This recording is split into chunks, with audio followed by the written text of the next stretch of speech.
We're marching to Zion, a beautiful, beautiful Zion. We're marching upward to Zion, that beautiful city of God. Oh, we're marching to Zion. Beautiful, beautiful Zion. We're marching upward to Zion, that beautiful city of God. Let those refuse to sing who never knew our God, but children of the heavenly King, but children of the heavenly King may speak their joys abroad, may speak their joys abroad. For we're marching to Zion, hallelujah, the beautiful, beautiful Zion. Oh, we're marching upward to Zion, that beautiful city of God. Oh, we're marching to Zion, a beautiful, beautiful Zion. We're marching upward to Zion, that beautiful city of God. Get your handkerchief out. Saudamos a todos os nossos amados e preciosos irmãos, na graça e na paz de nosso Senhor e Salvador Jesus Cristo. A partir de agora, estamos começando mais uma programação de fé, com o objetivo de trazermos para os nossos corações mais uma porção da bendita palavra do Senhor nosso Deus para a nossa edificação espiritual. E quem cumprimenta a todos vocês é o pastor José Aparecido da Silva. Nós temos então a escritura aqui, a qual será lida em nossa programação. Primeira carta do apóstolo João, capítulo 2, e começaremos no versículo 14. Enquanto os irmãos procuram em suas Bíblias, nós vamos trazer as nossas notificações como fazemos diariamente.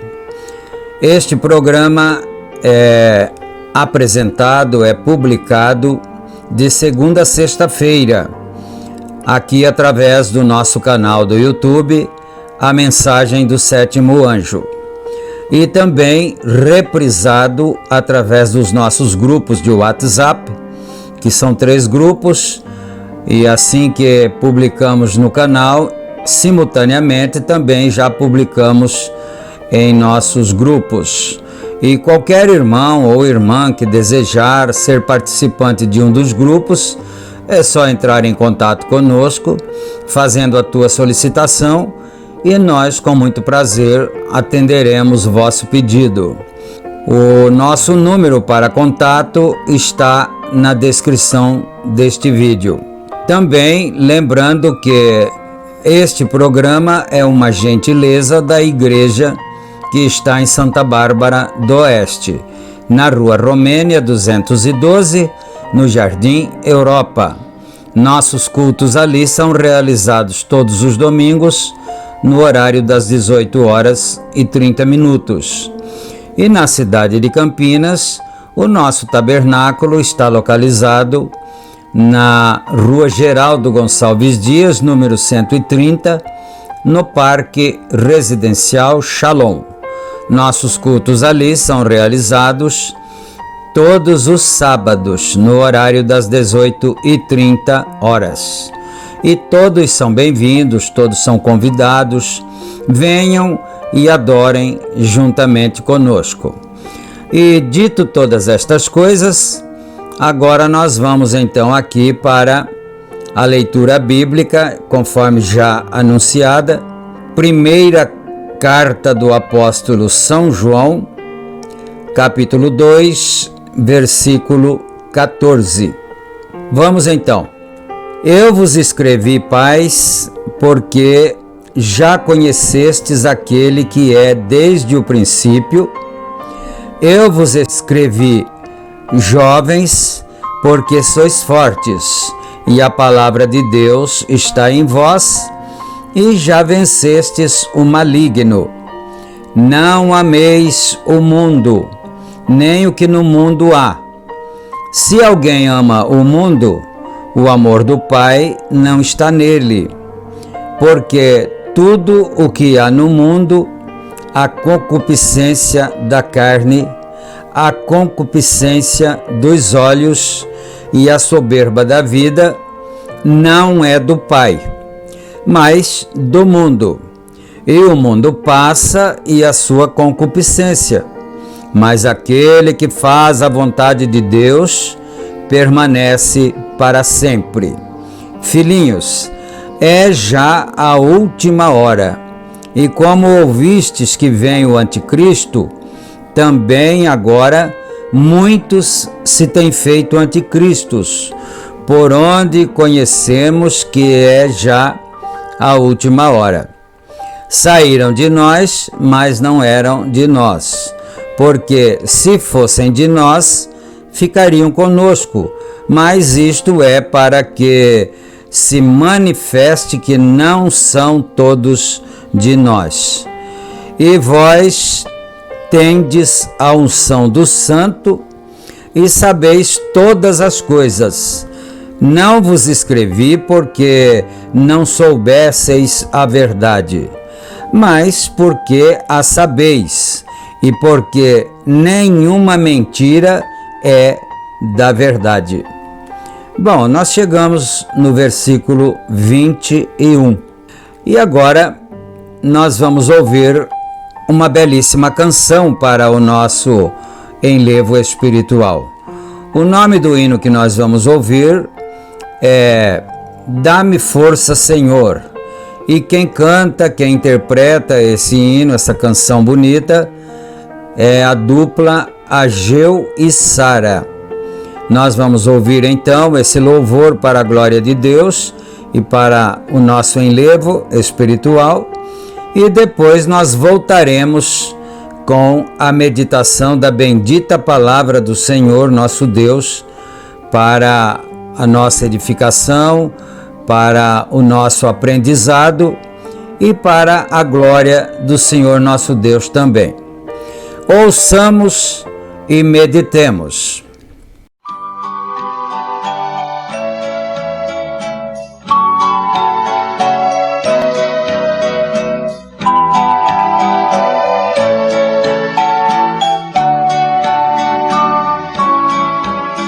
Ó Deus, muito triste nesta hora, eu te conto minha história, sei que tu me quer ouvir. Senhor, a minha alma muito chora, o consolo vitória, vem agora te pedir. Oh Deus, dá-me forças pra vencer, pra que eu possa também ser triunfante como alguém.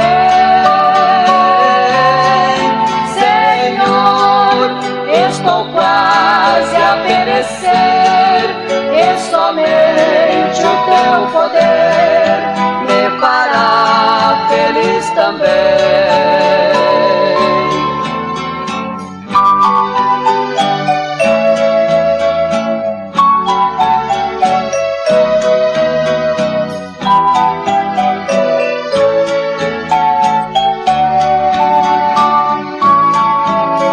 Coragem, dá-me agora, Salvador, tua graça e teu amor, pra que eu seja vitorioso,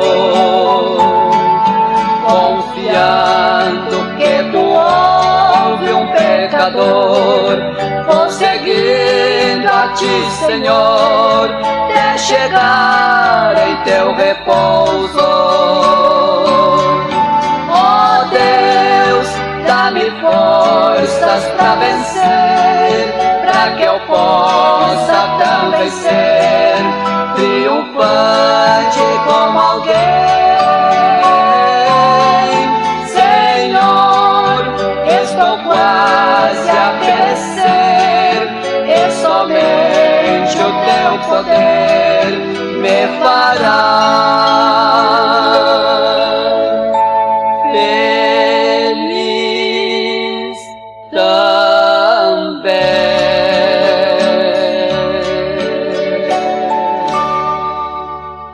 Amém. Graças a Deus. Que o Senhor Deus acrescente as suas bênçãos sobre nós. Que esse louvor possa ser recebido em cima, na glória do Senhor nosso Deus, e que os nossos corações fiquem alegres. E agora nós vamos aqui então para a continuidade do estudo da bendita palavra do Senhor. A mensagem que está em apreço é: eventos modernos são esclarecidos por profecia. E nós vamos dar continuidade no estudo a partir do parágrafo 79. Vamos aqui então. Olhe na Bíblia e você vê onde e em que era estamos vivendo então. Quando você vê estas grandes coisas sendo manifestadas, quando Deus prometeu fazer isso, Ele sempre faz isto no final de cada era, quando a igreja chega ao lugar de retorno e retorna da palavra ao pecado e mundanismo. Mundanismo é pecado. A Bíblia diz: se amais o mundo ou as coisas do mundo, o amor de Deus nem está em vós. Falando ontem à noite, eu estava falando acerca do sacrifício que foi oferecido. O cordeiro era para serem 7 dias, representando as 7 eras da igreja. Não se devia encontrar fermento no meio do povo, nenhum fermento por 7 dias. Isto significa que não havia nada mesclado com isto. Era sozinho, constantemente. E nós não queremos nenhum credo, fermentos e coisas mescladas conosco. Nós não queremos o mundo mesclado conosco. Tem de ser o pão ázimo de Deus, a palavra de Deus, a inadulterada palavra de Deus, e que o homem viverá de toda a palavra que sai da boca de Deus. Eu vou fazer uma pequena pausa aqui para nós fazermos uma breve consideração. O profeta mencionou aqui que durante 7 dias não poderia haver fermento nas casas, porque o que existia ali era somente o asmo, o pão ázimo. Então isto representa, preste atenção, alguém diz que não tem 7 eras na igreja. Não tem para os faltos de entendimento, para os faltos do Espírito Santo, que não veem esses símbolos nas Escrituras Sagradas, porque na verdade aquilo são tipos. Os 7 dias da semana ali, na qual não podia ser encontrado nenhum fermento, representava as 7 eras da igreja.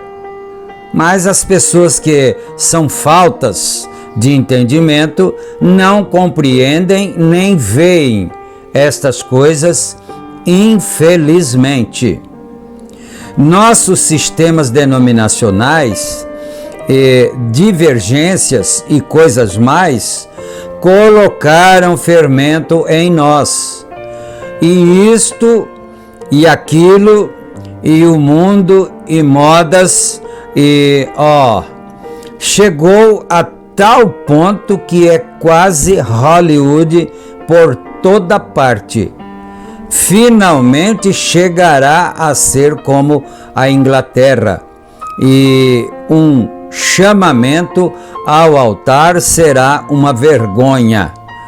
Quer dizer, vai chegar um tempo, ele está dizendo aqui, que fazer um chamado de altar para as pessoas virem arrependidas e receberem oração por suas próprias vidas, será uma vergonha, será vergonhoso fazer uma coisa desta.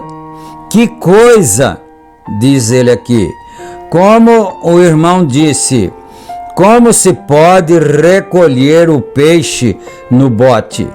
Isso mesmo.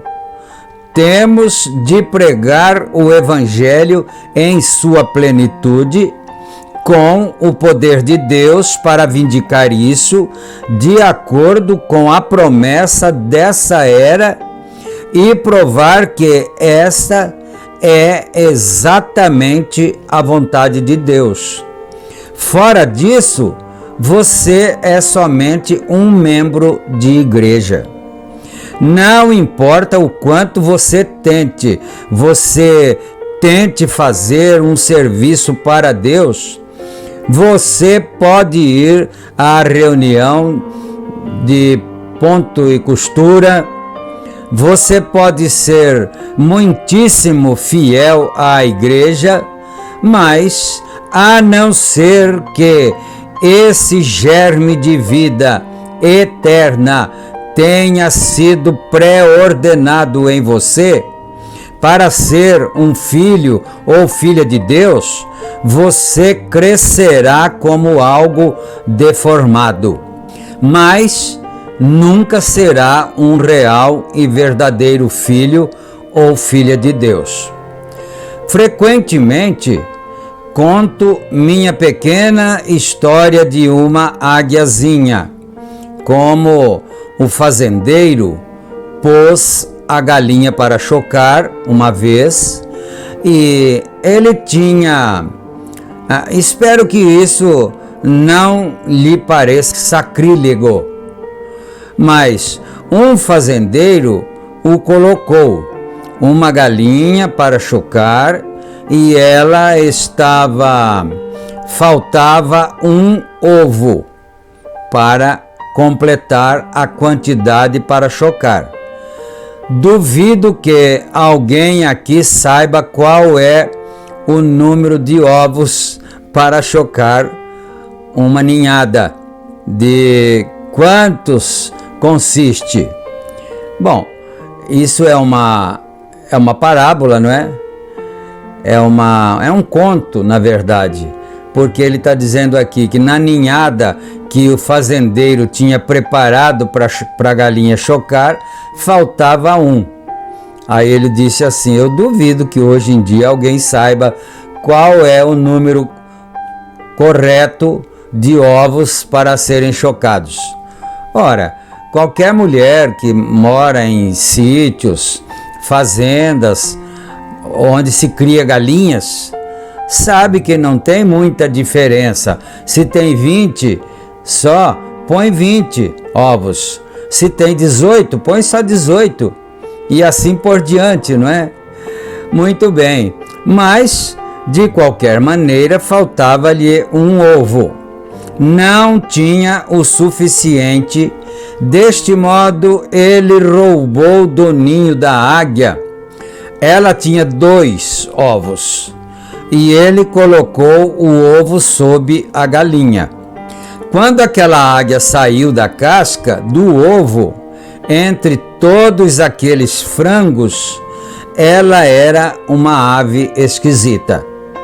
Ela não conseguia entender o cacarejo da galinha. Não falava como ela queria ouvi-la falar. E ela ciscava no curral e comia do curral. Isso não era alimento para ela. Isto é, a galinha cisca, não é? No monte de cisco, de lixo, e acha ali aqueles besourinhos, aquelas minhoquinhas, aquelas coisas, e ela chama os pintainhos para virem e comerem aquilo. Mas a águia não gostava de comer aquilo.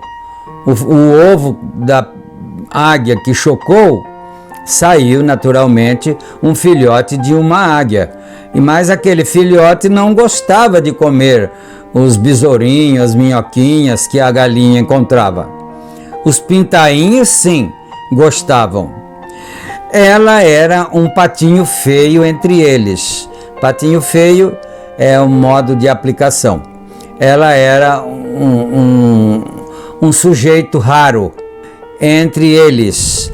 A galinha cacarejava e ela não a entendia.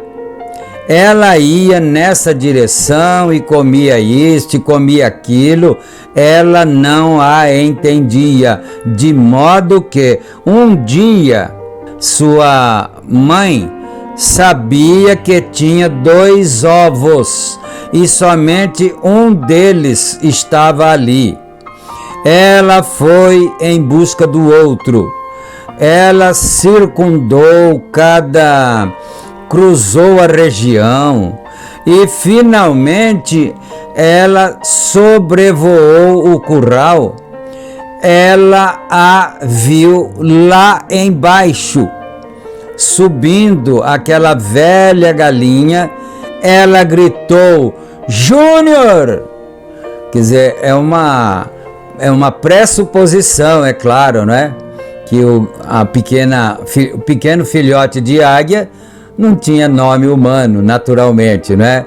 Júnior, você não é frango, meu filho, você é águia. Isso soou certíssimo para ele. Por quê? Ele era águia, para começar. E quando um homem ou uma mulher tem se sentado sob credos e religião fria e formal, se ele está ordenado para ser filho de Deus e vê a palavra de Deus ser pregada em seu poder e Deus vindicá-la, se, para começar, ele é águia, ele correrá para ela tão certo como 2 mais 2 são 4. Então, o que ele está dizendo aqui é o seguinte, que às vezes aquele filho de Deus eleito, predestinado, porque em programação anterior foi dito que os filhos de Deus estavam nos lombos de Deus desde os tempos eternos, desde antes de tudo, antes da fundação do mundo. Os filhos de Deus já estavam nos lombos de Deus. Então, essa águia, filhote, estava em sua mãe, que era uma águia. E então, quando o Filho de Deus, aqui na terra, o crente, ouve a palavra revelada sendo pregada, a verdade, ele fica até assustado, ele entende aquilo. É isso que eu preciso, é disso que eu estou necessitando, eram essas verdades que eu sempre procurei. Ele não pôde evitar isso, porque sua própria natureza ama a palavra de Deus. Não me importa o que qualquer outra pessoa diga, quando ele vê a palavra de Deus ser manifestada, ele voa para ela, porque ele é uma águiazinha. Aleluia! Enquanto continuavam a dizer, ele disse: mamãe, como vou me levantar daqui? Porque ele estava sendo criado ali no galinheiro. E tem um ditado que diz que quando um assunto, um projeto não vai à frente, não vai avante, não vai adiante, chama-se de voo de galinha. Começou, mas caiu logo. Voo de galinha, porque a galinha voa, mas ela voa uma pequena altura e uma pequena distância e logo já cai no chão. A águia não, a águia voa horas e horas, ali ela plana no ar, é diferente, é uma ave também. A galinha é uma ave e a águia também é uma ave, mas são de naturezas diferentes. É como o crente hoje que se conforma, se acomoda muito bem em qualquer denominação, ali onde não se prega a verdadeira palavra do Senhor, e ele se acomoda ali, porque ele é daquela natureza ali. Mas o Filho de Deus, predestinado para ouvir a palavra da hora, a palavra revelada, esse filho não se acomoda ali. E ele disse: apenas dê um salto. Bom, ele disse: mamãe, como eu vou fazer para ir aonde você está, lá nas alturas, voando, voando, voando, sem nunca cair? A mãe disse para ele: apenas dê um salto, eu o apanharei. E essa é a única coisa que você tem de fazer, é dar um salto para Deus, uma promessa. Senhor Jesus, eu creio em Ti de todo o coração, eu creio na mensagem da hora, eu a vejo confirmada e sei que está certa. Salte e mamãe o apanhará. Não se preocupe, você é águia. Ela estará ali mesmo para recebê-lo. Agora, nós compreendemos que estamos vivendo num tempo tremendo e num grande tempo, mas quando as verdades desta Bíblia, crentes têm visto isto ser vindicado, a própria vindicação dela é a evidência de que Deus está nela, absolutamente. É então que a palavra prometida que Deus prometeu é dada a conhecer. A semente brotou e eles a veem e creem nela. Outros simplesmente não conseguem vê-la de qualquer maneira. Eles se sentarão e olharão para ela. Vocês sabem, eu preguei duro o bastante por toda esta nação, de modo que não deveria haver uma só mulher de cabelo curto no país. Mas toda vez que volto, há mais.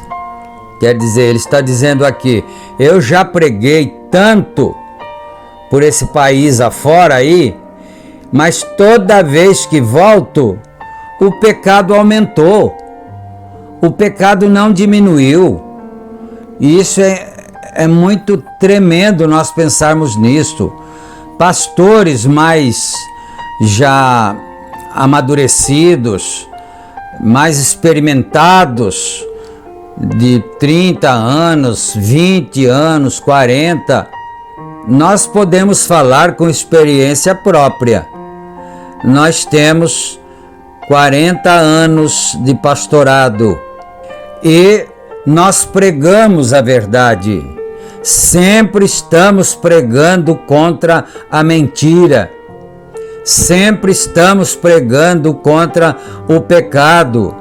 Sempre estamos pregando contra as coisas que não são bíblicas, que não são dignas para um verdadeiro cristão. E depois a gente pode observar que parece que aquilo pouca coisa adiantou. E às vezes a gente se põe a pensar, eu digo por mim, já me pus a pensar e já disse também para algum companheiro, quer saber de uma coisa? Não tem pastor nenhum, não tem profeta nenhum que converta quem quer que seja. Isso parece ser horrível, mas é a verdade. Não tem profeta, não tem pastor, não tem pregador nenhum que converta uma pessoa. Ou a pessoa já é predestinada para aquilo, ou então nunca se converterá. Nunca vai deixar de mentir, nunca vai deixar de ser falsa com as pessoas, nunca vai deixar de ser aquela pessoa dissimulada. Isso é certo, isso eu estou dizendo com experiência própria. Aleluia! Bendito seja Deus! Há mais, quer dizer, quando eu volto, há mais do que antes de pessoas pecando, errando, cometendo tais coisas. Qual é o problema? Há algo errado. Vocês sabem que a palavra diz isso. Vocês dizem bem, isso não faz nenhuma diferença. Faz diferença. Houve um ótimo irmão que disse, vou impor as mãos sobre o irmão. Irmão Brana, eu o amo. O irmão está arruinando seu ministério. Disse, não lhe compete dizer a essas mulheres acerca disso. Então esse irmão chegou ao profeta irmão Brana e disse, irmão Brana, eu quero impor as minhas mãos sobre você. Ora, se vai impor as mãos, era para expulsar algum espírito ruim, não é? Então eu quero impor as minhas mãos sobre você, porque você fica pregando duro contra as pessoas e isso vai arruinando o seu ministério. Disse, deixe que os pastores o digam. O irmão disse para o profeta irmão Brana, deixe que os pastores corrijam suas ovelhas. Você não, você somente ore para que eles sejam curados e que eles recebam o Espírito Santo. Eu disse, mas eles não o dizem. O irmão disse: deixa que os pastores digam. Aí o profeta respondeu: mas eles não dizem. Eu disse: agora, ele disse: bem, isto não compete ao irmão. Somente ore pelos enfermos. Bom, eu tenho que parar aqui, porque o nosso tempo se esgotou. Quando a gente fica um pouco empolgado, parece que o tempo se esgota mais rapidamente. Mas agora nós vamos ter então uma palavra de oração. Nós chegamos até o parágrafo 95. Nós vamos ter uma palavra de oração agora, pedindo a bênção do Senhor em favor de todos, pedindo a cura divina e tudo que nós temos necessidade neste momento. Senhor Deus, nosso Pai, nós agradecemos ao Senhor por este privilégio de estarmos juntos outra vez, através desta programação, reunidos em torno da Santa Palavra. E agora, meu Deus, eu peço que o Senhor se lembre de cada um dos teus filhos, aqueles que estão enfermos, desde a criancinha até o idoso, que o Senhor possa estender tuas benditas mãos, tuas misericordiosas mãos, para dar a saúde, dar a cura, dar a bênção, porque nós cremos na tua palavra, que disse que o Senhor levou sobre si as nossas enfermidades e que pelas tuas pisaduras nós fomos sarados. Então, meu Pai, eu peço essa bênção ao Senhor, que o Senhor liberte cada vida, cada família, liberte os oprimidos, expulsa todos os demônios, todos os espíritos perturbadores, no sagrado nome do Senhor Jesus Cristo. Nós pedimos todas estas bênçãos e nós te agradecemos desde agora e para todo sempre. Amém e amém. Graças a Deus. Muito bom então, amados. Nós chegamos ao final desta apresentação. Fiquem todos com Deus, na graça e na paz do Senhor Jesus Cristo, e estejamos juntos novamente em nosso próximo programa. Deus abençoe a todos. Amém. Amém.